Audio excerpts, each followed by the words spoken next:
Hi guys, it's me Ben from We're Still Watching Star Wars, and I'm here to give you my impressions of episodes 3 to 6 of Ahsoka. Something dark.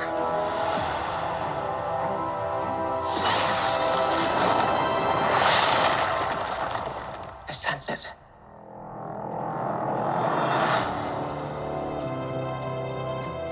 This is a new beginning. For some, war. For others, power.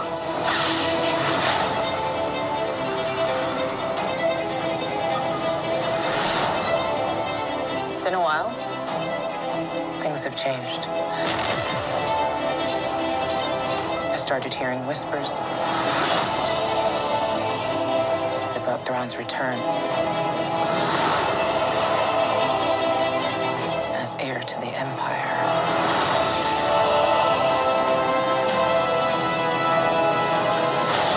We have to prepare for the worst.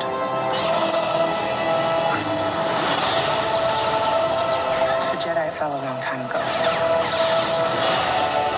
There aren't many left.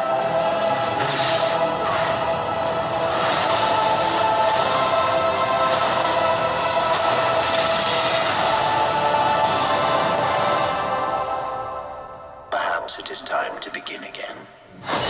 Okay, so it's been a few weeks, and now there are episodes 3, 4, 5, and 6 of Ahsoka to talk about today. So I'm just going to give you a quick rundown of the episodes, what I liked, anything I didn't like, and just give you my overall impressions of how things are going so far, seeing as we are only 2 episodes from the end now. So let's just jump straight in. Episode 3, we've just seen Sabine and Ahsoka get back together properly, and we're going through a bit of a training montage. Very, very slow paced. It's basically like just watching Luke and Obi-Wan all over again, down to helmets, like training modules, lightsaber stuff.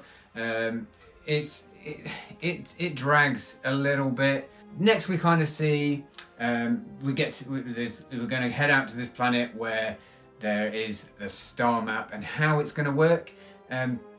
We do spend a long time, on this planet. They're building this big, massive ring, like a hyperspace ring. It's taken a long time, and they keep firing up the map to kind of see where they're going. What happens next is we get to Ahsoka and Sabine get over to the planet, and we get to see we do get to see Ahsoka fighting in space on the way, which is interesting. It's strange, but yeah, it kind of works. But they make their way onto the planet, and they're going to track down the map so that they can find Ezra.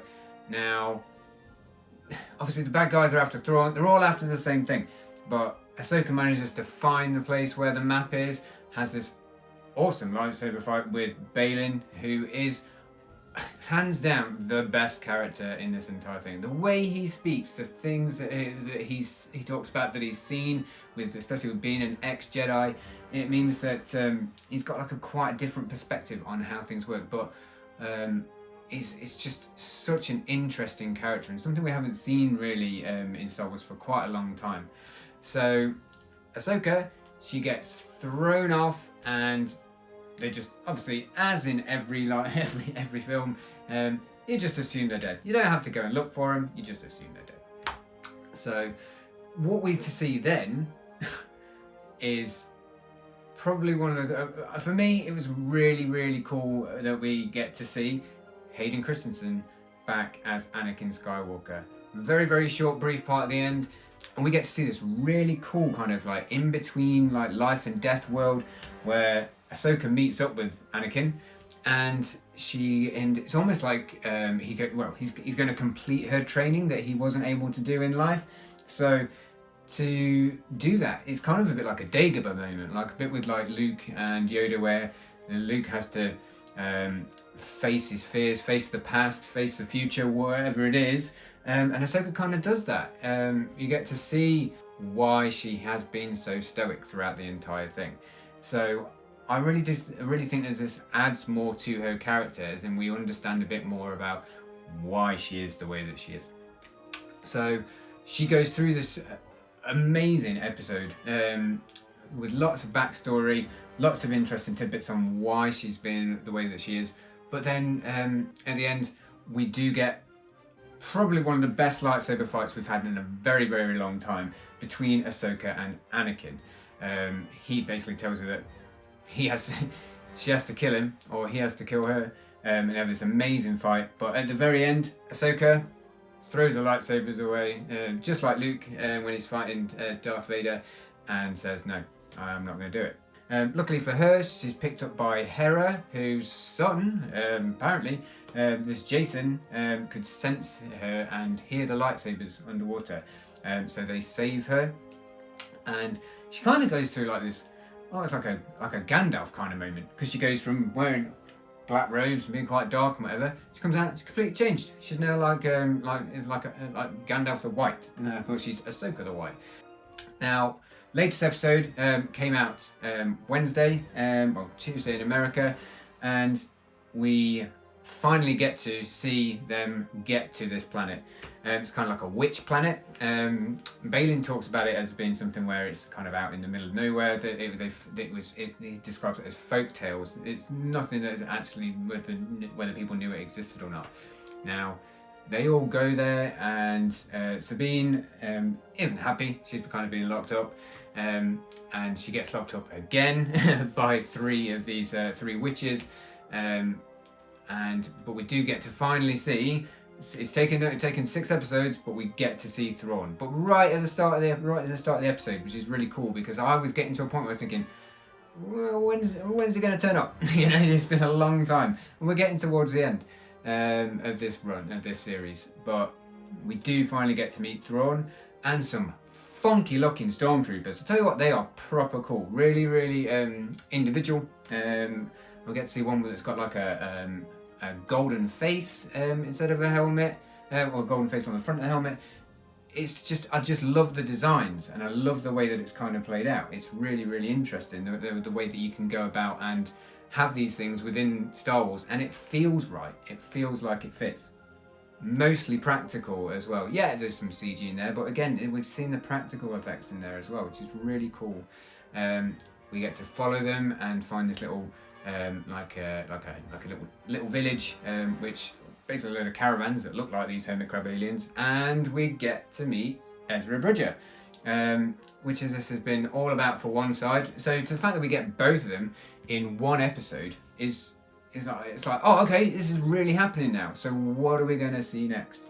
So we get to Ezra's talking about wanting to go home. Thank you for finding me. Can kind of see Sabine's like, I'm not sure whether we're going to get home, but as I say, luckily they have 3 cycles before the Star Destroyer, which is loading up, gets to leave. So, and Ahsoka is now on her way. The witches have sensed her, and Thrawn is now wanting to blow up any space whales that come anywhere near them. We're moving forward, and it's fun, it's interesting, it's different. We're getting to see like having a whole episode with Anakin in it was really, really cool. We're meeting the new characters. We're moving forward. Ahsoka is an interesting character. She has been quite stoic, but now there's a bit of backstory. You can look back and it's a little bit different. So yeah, I would recommend it. And even if there are those slow parts, if you're watching them or haven't watched them yet, if there are these slow parts, stick with it. So as I say, 2 episodes left. My plan is to watch the next 2 episodes and then do a review after the last episode to give my feelings on those 2 episodes, but also my overall final impressions of the series. Was it worth it? Was it good? Was it not? Oh, we'll find out on where it's going to go for the next one. Whether there is going to be a season 2. Well, of course there's going to be a season 2, but where it goes with it. What happens to Thrawn, where Ahsoka's going to be, Sabine, Ezra, Balin, because that's going to be a difficult one, because Ray, the guy who plays Balin, unfortunately did pass away this year, so how they'll wrap that up, it's going to be fun. So keep watching it. I'm loving it. I hope you are too. And we're still watching Star Wars. Bye.